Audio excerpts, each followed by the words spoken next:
પ્રદીપભાઈ, હા ભાઈ, ઘણા લોકો પ્રશ્ન કરતા હોય કે ક્ષત્રિય સમાજને સાહિત્ય પ્રત્યેની રુચિ અને શું ક્ષત્રિયોમાં કવિઓ હોઈ શકે, આવો પ્રશ્ન થતો હોય છે.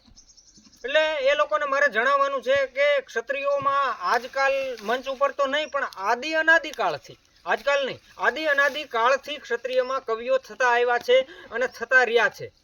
જો રાજકોટના ત્રીજા ઠાકોર સાહેબ મેરામણસિંહ જાડેજા પ્રવીણ સાગર નામનો ગ્રંથ લખી જાય, લોક પ્રસિદ્ધ કટારીનું કીર્તન લખી જાય, અહીંયા માયાપાદર દરબાર સાહેબ શ્રી મેકરણભાઈ ગગુભાઈ લીલાને બિરદાવતા દુહો લખી જાય, આ સિવાય કચ્છના રા લાખો ફુલાણી જે છે એ શૃંગાર રસ અને વીર રસનું વર્ણન કરતો એક સાથે દુહો લખી જાય, અને એથી આગળ જો વાત કરીએ તો લાઠીના રાજા એવા સુરસિંહજી તખ્તસિંહજી ગોહિલ પોતાના આખાય જીવનને કવિમાં ખપાવી નાખે અને કવિ કલાપી તરીકે ખપાવી નાખે અને આજે દુનિયામાં કવિ કલાપી તરીકે જાણીતા બને. એટલે ક્ષત્રિયો આદિ અનાદિ કાળથી કવિપણું કરતા આવ્યા છે અને પોતાને એક શોખ, જે પોતાની અંદર પડેલી જે કળા છે, વીરરસની કળા, શૃંગાર રસની કળા, શૌર્ય રસની કળા, આ બધી કળાઓને જે છે લોકો સમક્ષ વર્ણવતા આવ્યા છે. ધન્યવાદ.